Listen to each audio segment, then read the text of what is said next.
सुहारी रे दिखावा हूँ राजा बना के पंदिर में बसाओ अरे तोर घर भगवान के तोर घर बनाए हो रात भर खटखटाए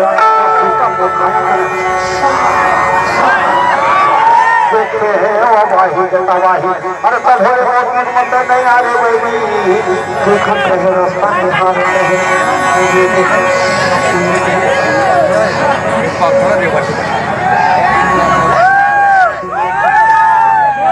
गायक एक समझे इसको कहते हैं शब्दाभिनय एक शब्द में नहीं बोल रहा हूँ केवल माइक में सांस ले रहा हूँ स्टाइल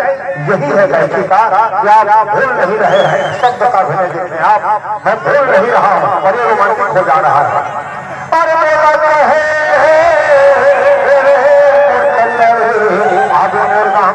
धर्म सुधार सुहारी रही खवा हूँ तोला राजा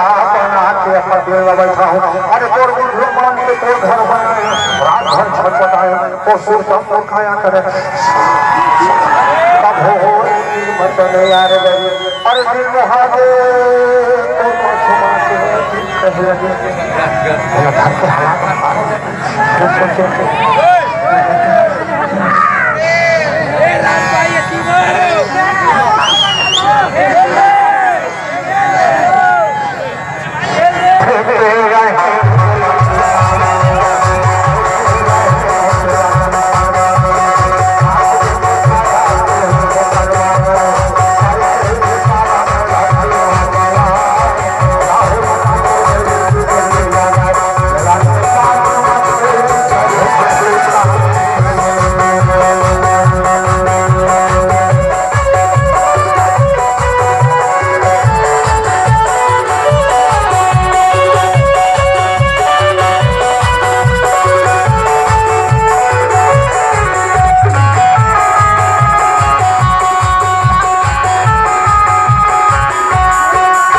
खड़े रहे घार की मुस्कुरावत रहे दिल माया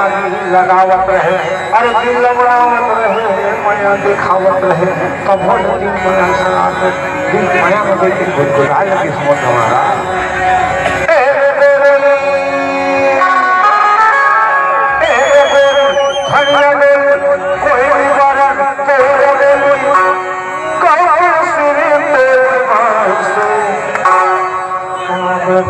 कागल